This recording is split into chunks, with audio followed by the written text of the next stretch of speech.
Seasonal मौसमी वायु प्रदूषण दिल्ली के मौसमी वायु प्रदूषण में उन कारकों की विवेचना करिए जो मानव द्वारा निर्मित नहीं है। अब आप घूम जाएंगे यार, अभी तक तो पढ़ते रहे अखबार में कि पंजाब के किसान जो है फायर फार्म करते हैं, आग लगाते हैं अपने खेतों में, उसी की वजह से यहाँ जो है पूरा अक्टूबर नवंबर के टाइम जो है धान कटता है ना अक्टूबर में। तो अभी तक तो आप यहीं पढ़ रहे थे। गुड मॉर्निंग, सुप्रभात बॉयज एंड गर्ल्स, कैसे हैं आप लोग? यूपीएससी की तैयारी जोर शोर से कर रहे होंगे और बीपीएससी के पीटी 68वीं जो अगले संडे को प्रस्तावित है, उसमें आपको संबल प्रदान करने के लिए, आपको मजबूती दिलाने के लिए, आपके आग्रह पे मैं टेस्ट सीरीज आपको समझाना चाहता हूँ। ये आपकी काफ़ी लोगों की डिमांड मैसेज आ रहे थे कि यूपीएससी के साथ साथ बीपीएससी की भी तैयारी जो है उसी लेवल से होना चाहिए। तो लेवल यूपीएससी का रखिएगा तो बीपीएससी अपने आप कवर हो जाएगा। तो रिसा IAS करोल बाग नई दिल्ली की तरफ से आपका स्वागत है। और मैं बार बार वो चीज़ कहते हैं कि सोचने से कहाँ मिलते हैं तमन्नाओं के शहर, चलना भी जरूरी है मंजिल को पाने के लिए। और चलना किसके साथ जरूरी है ये मैं बार बार बताता हूँ कि महाजना ये न गतः सपंथा, विद्वान आदमी जो मार्ग आपको सुझाए उस रास्ते पे चलिए। और प्रीसा IAS आपकी तैयारी कराने के मामले में सबसे ऊपर नंबर 1 पे है, क्योंकि ये संस्था जो है सिर्फ और सिर्फ सेलेक्टेड IAS ऑफिसर्स के द्वारा चलाई जा रही है, जिनका कोई मुकाबला नहीं है बाज़ार में, मार्केट में। पहली कोचिंग है दिल्ली में जो IAS ऑफिसर्स के द्वारा चलाई जा रही है। पढ़ने पढ़ाने वाले का जो अंदाज है, हमारे सारे फैकल्टी IAS ही हैं। और आप हमारा जो टेस्ट सीरीज है उसको आप फील करिए, जो हमने खुद बनाया है, तब आपको लगेगा कि तैयारी का मतलब क्या होता है। तो प्रीसा IAS का ऐप डाउनलोड करिए, उसमें टेस्ट सीरीज है, उसको ज्वाइन करिए। और हमारा टेस्ट सीरीज की खासियत यह है कि वो प्री मेंस और इंटरव्यू सबकी तैयारी कराने का वो रखता है, मादा रखता है। उसमें इतना बल है, इतना मटेरियल क्वालिटेटिवली डिज़ाइन किया गया है कि आपकी तैयारी इंटीग्रेटेड रूप से प्री मेंस इंटरव्यू ऐसे की अप्रोच को रिफ्लेक्ट करते हुए चलता है। तो टेस्ट सीरीज हमारे जो है 20 टेस्ट सीरीज हैं। 20 टेस्ट सीरीज में GS के हर टेस्ट सीरीज में 100 क्वेश्चन है, तो 2000 क्वेश्चन का बैंक आपको मिल जाएगा। और ये गारंटी है कि यूपीएससी के 100 क्वेश्चन में 30 से 35 क्वेश्चन हमारे उस टेस्ट सीरीज के होंगे, ये मेरा दावा है।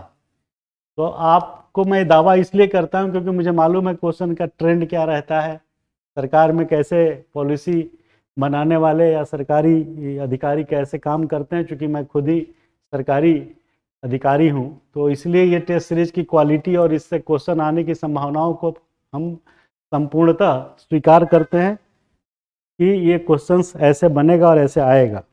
तो आप हमारे साथ ज्वाइन करिए, प्रीसा IAS का ऐप डाउनलोड करिए और टेस्ट सीरीज जो उसमें दिया हुआ है ऑनलाइन, आप उसको मात्र 2000 रुपये में ज्वाइन करके 20 टेस्ट सीरीज GS और 10 टेस्ट सीरीज CSET का प्राप्त करिए।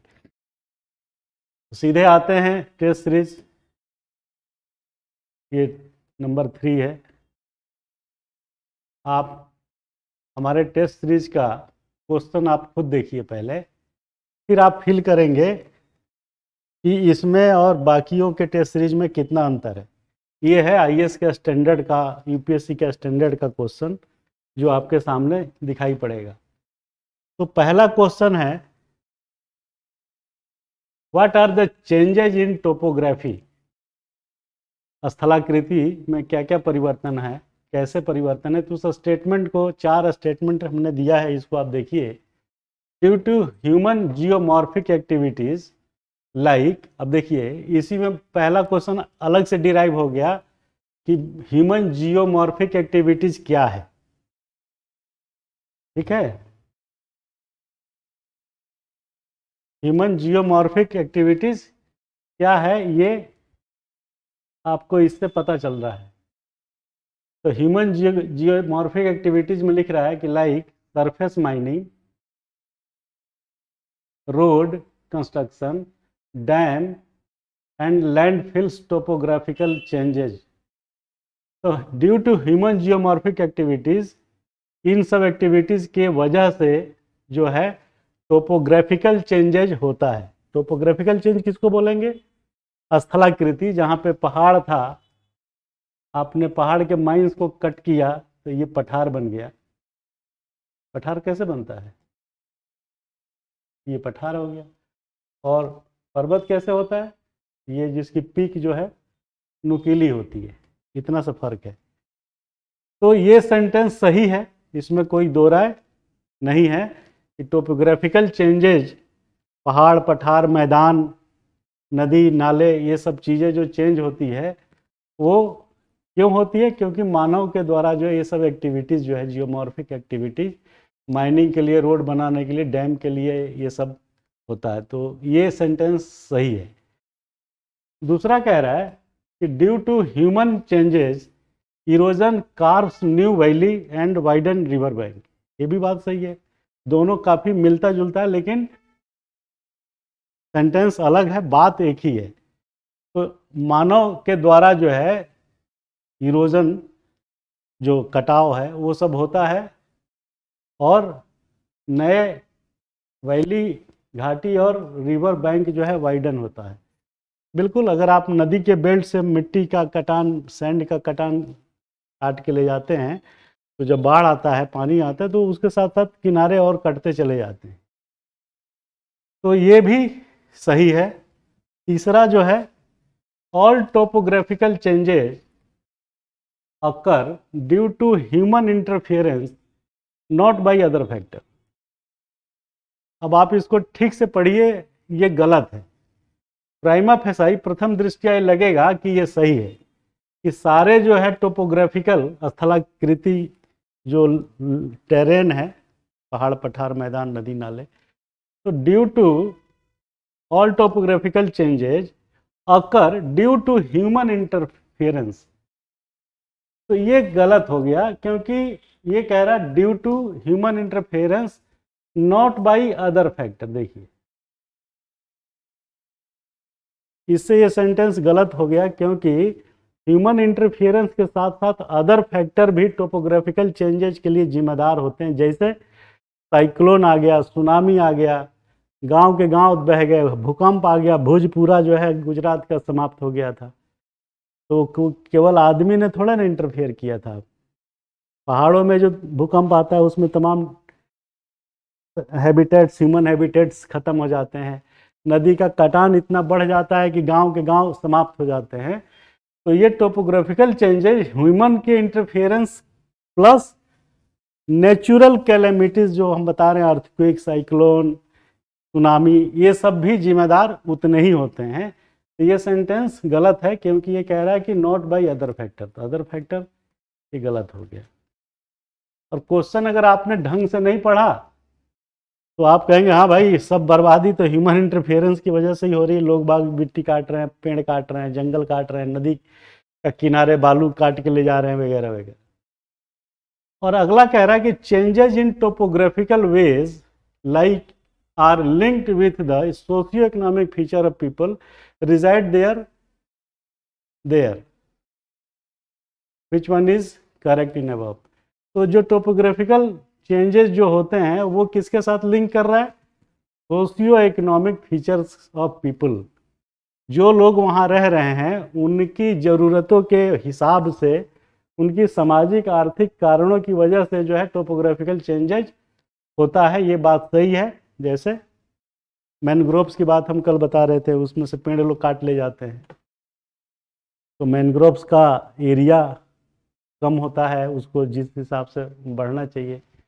दूसरा, लोग सोशियो इकोनॉमिक एक्टिविटीज़ के लिए आप वहाँ से बालू ले जाते हैं घर बनाने के लिए, तो वो भी सोशियो इकोनॉमिक एक्टिविटीज़ हो गया, बालू सैंड नदी की तलहटी से काट के ले जाना। उसके अलावा झूम खेती या डिफरेंट टाइप के जो शिफ्टिंग कल्टीवेशंस हैं, उसकी वजह से जो इरोजन होता है, क्षरण होता है, मिट्टी का कटाव होता है और बाढ़ की समस्या पैदा हो जाती है, क्योंकि पानी को रोकने के लिए जो रेजिस्टेंस के रूप में उस पर पेड़ पौधे घास है वो सब खत्म हो जाता है। ग्रेजिंग आप चारागाह के रूप में इस्तेमाल करते हैं, अपने जानवरों को ले जाके चराते हैं, उससे भूमि का कटान होता है, अपरदन होता है और बाढ़ की समस्या आती है। जब बरसता है पानी तो वहाँ से जो है मिट्टी और कटती है, रोड ब्लॉक हो जाते हैं वगैरह वगैरह। तो ये बात सही है कि सोशियो इकोनॉमिक फीचर के साथ जो उस तरफ लोग रह रहे हैं उनके कारण भी जो है टोपोग्राफिकल चेंजेज आते हैं। तो ये 1, 2 और 4 सही है ये, लेकिन 3 सही नहीं है। और 3 क्यों सही नहीं है मैंने आपको एक्सप्लेनेशन बताया। तो इस टाइप का क्वेश्चन थोड़ा ट्विस्टिंग नहीं आप प्रैक्टिस करेंगे, सीधा सीधा होगा तो आपका रिफाइनमेंट नहीं हो पाएगा। तो रिफाइनमेंट आपका हो, दिमाग जो है आपका 360 डिग्री चले, इसके लिए ट्विस्टिंग क्वेश्चन, ट्रिकी क्वेश्चंस और डिटेल्ड क्वेश्चन, जैसा उस पैटर्न में आता है कि आपको पूरा क्वेश्चन पढ़ने में ही टाइम लग जाता है, 100 क्वेश्चन 120 मिनट, तो आप समझिए कि मोटा मोटी 1 मिनट पर क्वेश्चन। तो 1 मिनट में ये क्वेश्चन को पढ़ना और इसको सेलेक्ट करना ये तभी संभव हो पाएगा आपसे जब आप प्रैक्टिस किए होंगे हमारे साथ। घड़ी देख करके आप 1 मिनट में करने की प्रैक्टिस करेंगे, तब जा करके आपका सही टेस्ट सीरीज का मीनिंग समझ में आएगा। क्योंकि टेस्ट सीरीज का मतलब ये नहीं है कि आप घर बैठ के 3 घंटे में उसको हल कर रहे हैं, तो फायदा क्या हुआ, यूजलेस हो गया ना। तो यूजफुल बनाने के लिए आपके ऊपर वो प्रेशर फील होना चाहिए कि भाई 1 मिनट टाइम है, 1 मिनट में मुझे पढ़ना भी है, उसमें से सही गलत चुनना भी है। सिंपल क्वेश्चन तो है नहीं कि ह्यूमन ज्योग्राफी जियोमॉर्फिक एक्टिविटीज़ जो है क्यों होता है, 4 रीजन दे दिया, उसमें से पूछा क्यों, तो इतना आसान तो है नहीं। ये तो एक साथ ही 4-4 क्वेश्चन लिए बैठा हुआ है, आप ऐसे समझिए। आगे बढ़िए, 2 नंबर क्वेश्चन पाइए। अब देखिए ये क्वेश्चन भी काफ़ी ट्विस्टेड है, और ट्विस्टेड अगर आप प्रैक्टिस नहीं करेंगे तो बुरा मत मानिएगा, यूपीएससी का प्री तो नहीं निकल पाएगा, ये बता दूं मैं आपको। अगर आप इस लेवल का टेस्ट सीरीज प्रैक्टिस नहीं करिएगा तो बुरा मत मानिए, यूपीएससी का प्री तो आपसे जीवन में नहीं निकलेगा। क्योंकि टाइम इज़ मनी, और टाइम ही सबसे बड़ा फैक्टर है, चाहे वो प्रीलिम्स हो चाहे मेंस हो। आता आपको सब होगा, लेकिन समय के अभाव के कारण आप कर नहीं पाएंगे, क्योंकि टाइम लिमिट आप ध्यान नहीं दे पाएंगे, और ध्यान भी देंगे तो पल्पिटेशन बढ़ जाएगा। 1 मिनट में 4 ऑप्शन पढ़ के और फिर उसको मनन करके फिर उसको चूज करके गोला लगाना। तो इसीलिए हमारे साथ जुड़िए और क्वेश्चन का स्टैंडर्ड देखिए। इस टेस्ट सीरीज को अगर आपने 50% सही कर लिया, तब आप समझिए कि उसके लायक हो गए, यूपीएससी के प्री क्वालिफाई करने के लायक हो गए। अदरवाइज आपको ऊपर ऊपर से सब निकल जाएगा और सोचते सोचते 40 क्वेश्चन तक पहुंचिएगा भी नहीं, तब तक जो है 2 घंटा पास। तो पढ़िए उनके साथ जो इस लेवल की क्वालिटी बाजार में मार्केट में लाए हुए हैं। बाकी टेस्ट सीरीज हमने देखा है वो सिंपल है, 2-3 ऑप्शन दे दिया, बहुत ही साधारण, कोई ट्विस्ट नहीं, कोई उसमें ओवरलैपिंग नहीं। अब देखिए इस क्वेश्चन को, which one of the following is not man made topographical feature. Question बहुत आसान है कि भाई मानव के द्वारा जो है क्रिएट किया हुआ टोपोग्राफिकल फीचर कौन नहीं है। आपको सब मालूम है, लेकिन आपके ऊपर जब प्रेशर होगा तो आप जो है घबरा जाएंगे और वो आप गलत कर देंगे, क्योंकि प्रेशर बिल्डिंग मेजर जो है यूपीएससी बनाता है। अब आप सोचेंगे साहब इतना प्रेशर देने की क्या ज़रूरत है? इसलिए ज़रूरत है कि जब आप नौकरी में आते हैं तो आपका बीपी बढ़ना तय है और डायबिटिक होना पक्का है, और कुछ नहीं तो एक आध बार जो है हार्ट की प्रॉब्लम होनी होनी है आपको, क्योंकि प्रेशर है तो हार्ट पे लोड पड़ता है, वो भी बेचारा छटपटाता है। आपको टाइम पे जवाब देना है, टाइम पे पॉलिसी बनानी है, टाइम पे एग्जीक्यूट करना है। घर में आप बच्चे का बर्थडे मना रहे हैं, पता चला हॉर्न बज गया, स्कूटर बज गया, क्या है जी साहब वहाँ दंगा हो गया, रेल में है तो वहाँ एक्सीडेंट हो गया, वहाँ मार पिटाई हो गई, अब आप बर्थडे तो भूल जाइए, भागिए। तो this is kind of pressure. हम लोग, मैंने अपनी लाइफ में कम से कम ऐसे ऐसे संकटों से जूझा हूँ जहाँ 10,000 20,000 की भीड़ होती है, उसको आपको हैंडल करना है।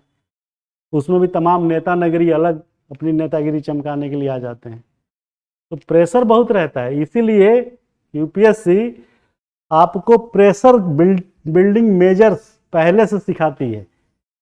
इसीलिए वो एग्ज़ाम भी एक ही दिन में दो दो पेपर का ले लेती है, 1 घंटे 2 घंटे का गैप करके, कि आप जो है प्रेशर फील अभी से करना शुरू हो जाइए। जब आप मसूरी में जाएंगे हम, तो वहाँ जो है कोई छुट्टी उट्टी नहीं मिलती, दिवाली हो चाहे होली हो, वहीं सेलिब्रेट करिए सबके बीच, वहीं आपके भाई बाप हैं, वहीं भाई बहन है, वहीं दोस्त, भूल जाइए। ये किसी हमारे सीनियर अफसर ने कहा कि वाह रे नौकरी, तेरे खातिर अपने ही माँ बाप से मिलने के लिए दूसरे से इजाज़त लेनी पड़ती है। बहुत सीनियर आईएएस हैं वो।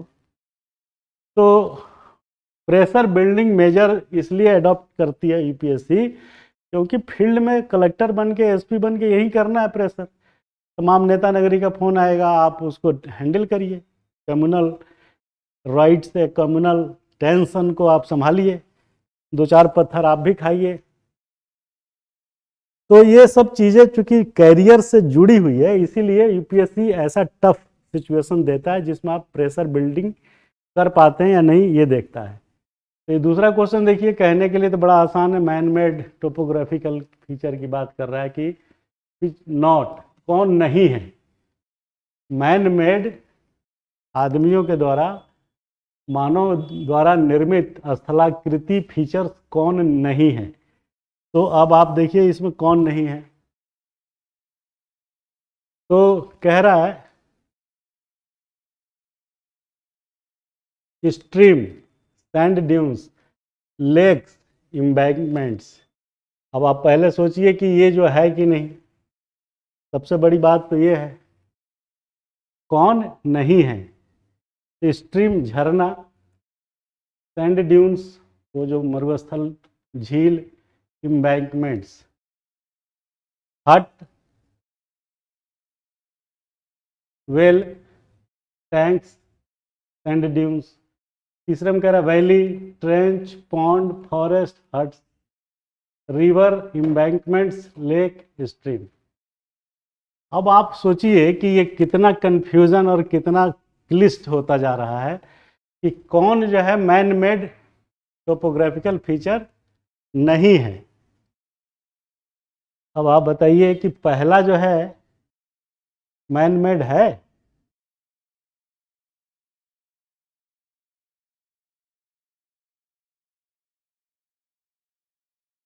सोचिए, और क्वेश्चन कह रहा है कि कौन जो है नॉट मैन मेड टोपोग्राफिकल है। तो इसमें देखिए ये एम्बैंकमेंट जो होता है ये मैन मेड होता है, ठीक है। पहले आप ऐसे छांट लीजिए कि कौन नहीं है। तो इसमें जो है ये सब नहीं है, लेकिन ये जो है एम्बैंकमेंट मानव द्वारा निर्मित होता है। तो नॉट मैन मेड कह रहा है, ये तो मैन मेड हुआ ना, ये तो ऑप्शन खत्म, गलत हो गया ऑप्शन। दूसरा ये देखिए हट, well, tanks, sand dunes. Tank और कुआं और हट ये तो आदमी बनाता ही है, तो ये भी जो है मैन मेड नहीं हुआ, ये तो मैन मेड हुआ ना, आदमी बना देता है इसको, ये भी खत्म। तीसरा देखिए वैली, ट्रेंच, ये दोनों मैन मेड नहीं होता, नेचुरल होता है। लेकिन पॉन्ड आदमी बनाता है, तालाब, मलनी। फॉरेस्ट नहीं है, लेकिन हट्स, झोपड़ी बनाता है, ये भी खत्म हो गया। चौथे पाइए नदी नहीं बनाता, इम्बैंकमेंट बनाता है, लेक नहीं बनाता, हिस्ट्री में नहीं बनाता। अब देखिए कि ये और ये सब में एक एक दो दो पॉइंट ऐसा डाला गया है जो मैन मेड है, आदमी द्वारा बनाया गया है। लेकिन कितना कंफ्यूज किया आपको हमने। उसके बाद अब आप छांटेंगे कि नॉट मैन मेड टोपोग्राफिकल है, तो सब में एक एक जो है मैन मेड है, तो इसका आंसर क्या होगा? None of these. क्लियर है? अच्छा, ये पूछ रहे हैं कि इम्बैंकमेंट क्या होता है। इम्बैंकमेंट का मतलब होता है कि किसी भी सिविल इंजीनियरिंग कंस्ट्रक्शन को करने के पहले उसके ज़मीन के नीचे जो बॉटम लेयर है जहाँ से आप कंस्ट्रक्शन करेंगे, उसको जो है स्ट्रेंथनिंग बना करते हुए उसका निर्माण। जैसे रेलवे ट्रैक सपोज बन रहा है, तो रेलवे ट्रैक कैसे बनेगा? ये लाइन बन गई, गाड़ी चलेगी इस पर। तो इसको ऊपर का तो आप सुपर स्ट्रक्चर देख रहे हैं, इसके नीचे जो है इम्बैंकमेंट बनाया जाता है, जिसके ऊपर पूरा लोड वर्टिकल जो है आता है। वो कम से कम 2 मीटर, 1.5-2 मीटर नीचे ज़मीन के, वहाँ से लेयरिंग करते हैं। ठीक है, तो उसको बोलते हैं इम्बैंकमेंट। आगे चलें। ये लिख रही हैं कि काफ़ी टफ क्वेश्चन है सर। सोनी जी लिख रही हैं कि बहुत टफ क्वेश्चन है। तो टफ इसलिए है क्योंकि आपको जानकारी का अभाव है, आपकी जानकारी कम है, इसीलिए टफ है।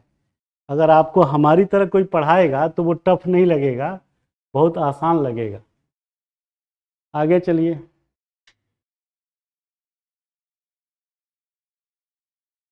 Just not only fire, farm and vehicle emission are responsible for Delhi's air quality। ये कह रहा है कि दिल्ली की जो वायु क्वालिटी है, वायु की जो शुद्धता है, उसके लिए सिर्फ व्हीकल, धुआं जो बोलते हैं, वाहनों से जो धुआं निकलता है, सिर्फ वही जिम्मेदार नहीं है। और नॉट ओनली फायर फार, जो किसान पंजाब में खेतों के कटाई के बाद जो आग लगा देते हैं, उससे, और दिल्ली में जो गाड़ियां चलती हैं मोटर कार, इन दोनों की वजह से ही जो है दिल्ली की एयर क्वालिटी खराब नहीं है। ये देखिए, ये क्वेश्चन कह रहा है। वो आंसर पहले आपको लगेगा कि अरे इसमें क्वेश्चन कैसे बना।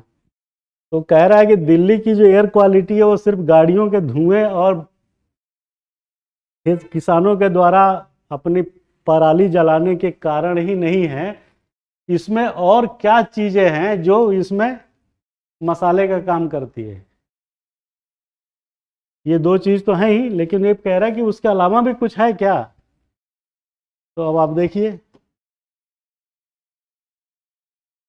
क्वेश्चन वहां से शुरू होता है और कहाँ खत्म होता है। तो ये कह रहा है कि weather condition and air directions from north to west carry a smoke and dust from Punjab to the area above Delhi. ये कह रहा है। दूसरा कह रहा है कि falling temperature increase pollution level. ठीक है, the direction of air also remains north west in summer also, but it is high temperature hence pollution does not hang low. और चौथा कह रहा है ऑल ऑफ द अबव। अब आप खुद सोचिए कि इसमें कौन सही है, 1 2 3, या 2 3, या 1 और 3, या ओनली 4। ओनली 4 में क्या लिखा है, ये देखिए मजे की बात। ओनली 4 में ऑल ऑफ द अबव लिखा है, यहाँ से घुमा के वहाँ ले गया।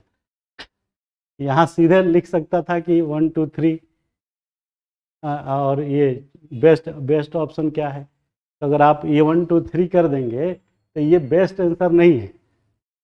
80% सही है। तो आपका best answer all of the above है, डी ओनली 4। इस 4 में ये ऑलरेडी शामिल है, इसमें ये चीज़ शामिल नहीं है, ऑप्शन में भी घुमा दिया। अब आप कहेंगे अरे नहीं साहब ये भी तो ठीक ही है 1 2 3। ठीक है, मैं मना नहीं कर रहा हूँ, लेकिन वो संपूर्ण ठीक नहीं है, संपूर्णता ठीक नहीं है, क्योंकि इससे बेस्ट ऑप्शन ये है ओनली 4 यानी all of the above. Purpose क्या है, आपको बेस्ट ऑप्शन चूज करना है। ये भी ठीक है, लेकिन डी उससे बेहतर है, क्योंकि उसमें बाकी तीनों ऑप्शन जो है खुले हुए हैं, जो शामिल है। तो weather condition and air direction from north to west, जब हवा जो है नॉर्थ से वेस्ट की तरफ चलती है,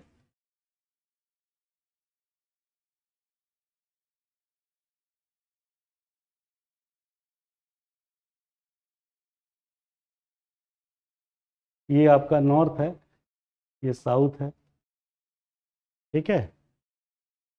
तो ये क्या हो जाएगा, ईस्ट हो जाएगा, और ये वेस्ट है। तो ये कह रहा है कि नॉर्थ से वेस्ट की तरफ ये,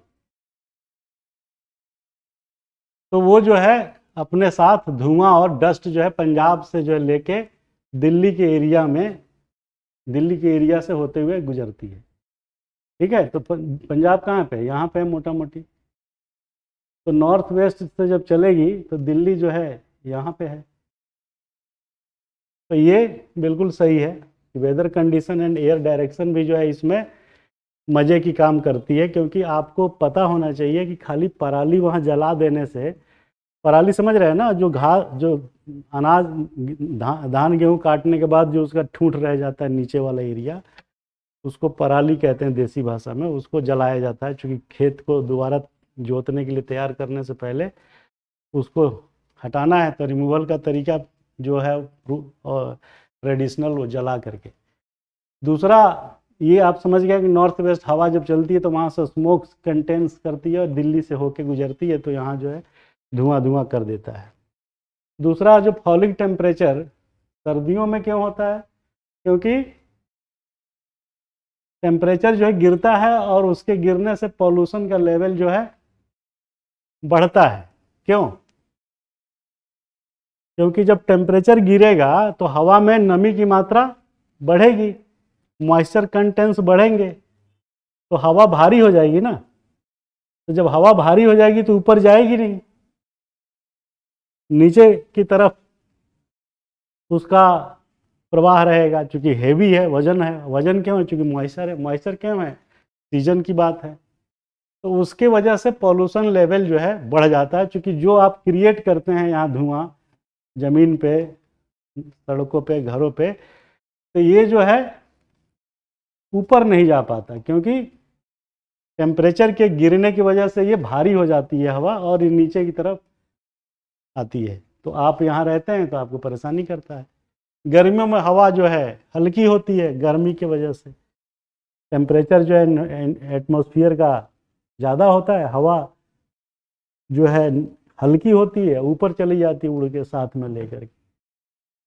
तो खाली जो है दिल्ली के पॉल्यूशन के लिए फायर फार्म और कार्बन मोनोऑक्साइड जो हमारे कार बस छोड़ते हैं वही जिम्मेदार नहीं है ना।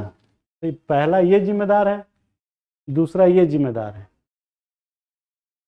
तो पूछेगा मेंस में भी कि दिल्ली की वायु प्रदूषण सीजनल मौसमी वायु प्रदूषण, दिल्ली के मौसमी वायु प्रदूषण में उन कारकों की विवेचना करिए जो मानव द्वारा निर्मित नहीं है। अब आप घूम जाएंगे यार, अभी तक तो पढ़ते रहे अखबार में कि पंजाब के किसान जो है फायर फार्म करते हैं, आग लगाते हैं अपने खेतों में, उसी की वजह से यहाँ जो है पूरा अक्टूबर नवंबर के टाइम जो है धान कटता है ना अक्टूबर में। अभी तक तो आप यहीं पढ़ रहे थे कि पंजाब में पराली जलाने की वजह से दिल्ली में वायु प्रदूषण बढ़ गया, घुटन हो रही है। तो खाली वही कारक नहीं है, और दूसरा कारक कि हर आदमी कह देता है साहब बहुत गाड़ियां हैं दिल्ली में। वो दोनों रीजन हैं, ये बात सही है, लेकिन मानव निर्मित अगर पूछेगा कि वे कौन से कारक है दिल्ली के वायु प्रदूषण में जो मानव निर्मित नहीं है, तो ये है ना।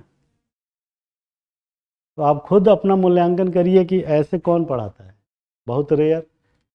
वो तो आएगा वायु प्रदूषण पर कह के चलता बनेगा। तो ये दूसरा रीजन है। क्वेश्चन कैसे बनेगा वो मैंने बता दिया।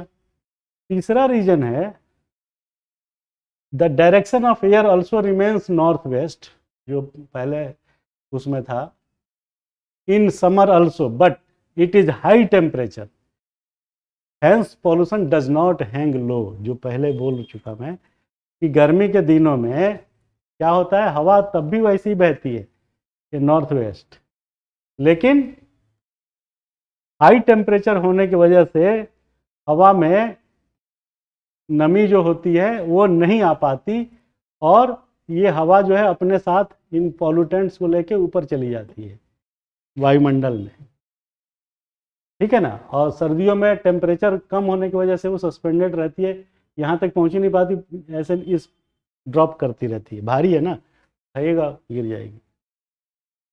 तो गर्मियों में जो है हाई टेम्परेचर के कारण पॉल्यूशन डज नॉट हैंग लो, वो नीचे जो है नहीं झुकता है, ऊपर चला जाता है। तो कह रहा है कि कौन सही है, तो ओनली फॉर डी वाला।